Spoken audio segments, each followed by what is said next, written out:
West Texas Droning Episode number 46.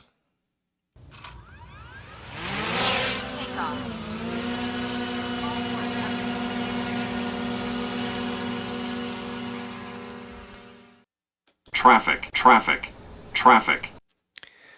If you've never heard that traffic sound before, it's an alert that's played on aircraft with TCAS, which is Traffic Alert and Collision Avoidance System that is employed on a lot of the modern aircraft you fly in today. Anyway, many times when I'm flying my drone, which is usually in remote, unpopulated areas, I pull up ADS-B Exchange to see if there's any airplane flying around in the area. It's a good routine like checking weather and airspace, but additionally many of us have another air safety tool at our disposal when we're flying our drones, and that is called AirSense. AirSense is a safety feature built into select DJI drones that can detect nearby manned aircraft. It receives and analyzes an aircraft's ADS-B transmission, which is automatic dependent surveillance broadcasts, that broadcasts the aircraft's position, altitude, speed, and other flight data in real time via satellite and radio signals.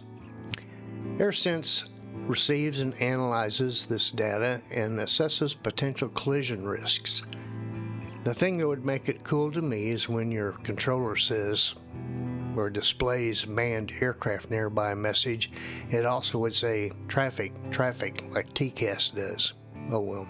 I mean, it already says takeoff and home point updated and landing, right? Anyway, to ensure you have AirSense operating, here's a video on how to activate it through your drone controller. Make sure the controller is connected to the drone, hit the three dots, go to safety and then advanced safety settings and make sure it's activated.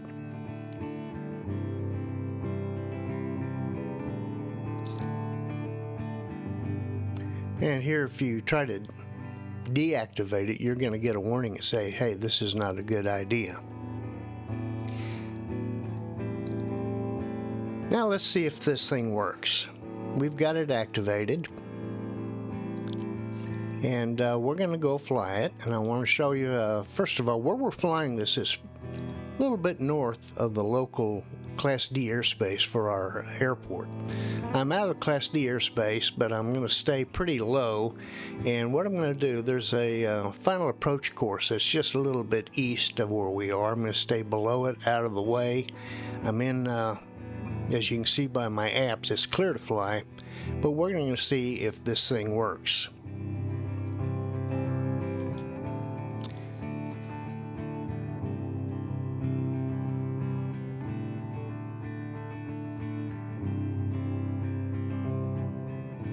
As I said, the flight is taking place just north of controlled airspace.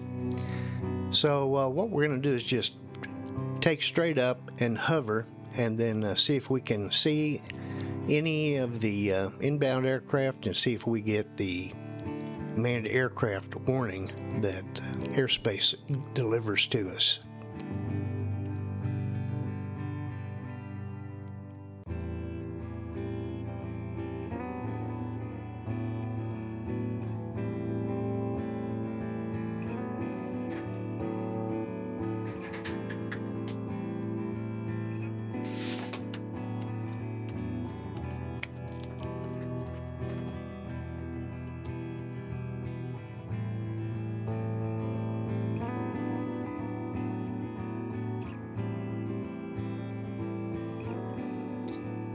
So we're looking around and checking ADS-B to see if there are any aircraft in the pattern today, and sure enough, I see one there. It alerts us, and then we get a second alert on it. And I looked around and I did not see the airplane, but it could have been south of me, and where I was standing there were some trees beside me. I could see my drone, but I couldn't see south towards the airport. So it was there, and I probably just didn't see it.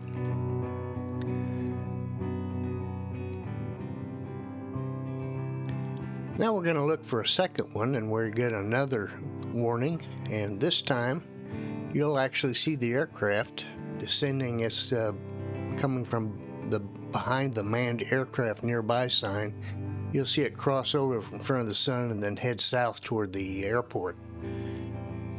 So again, I got a good warning for a manned aircraft from the AirSense system.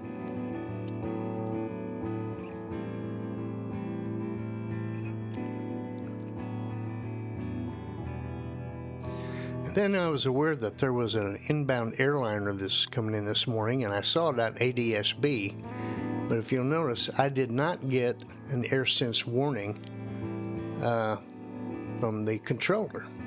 And I thought to myself, well, why am I not seeing this thing? And according to my research, AirSense computes the speed, altitude, and distance away from you that the aircraft is. And if it doesn't consider it to be a threat, then it's not going to alert you. So anyway, I was kind of pleased with what I saw using AirSense, and I'm going to recommend that you, and you're fine, go ahead and have it on, because I think it's a good safety feature. Pretty clever system. After that, we went ahead and landed. And so the next thing I want to briefly discuss, I guess you saw the news lately about the aurora borealis being seen all over the place. And of course that means there's a big coronal mass ejection from the sun, and that means really high KP index. It was 8.7 on the 11th and 7 on the 12th, and I wondered if anyone experienced any issues with their drone performance or navigation during these events. If you did, drop me a note in the comments and let me know what happened. Anyway, I want to thank you for stopping by West Texas Droning. We ask that you like, subscribe, share, and comment if you have anything, especially about the KP index. But we thank you for stopping by, and we hope to see you real soon. God bless.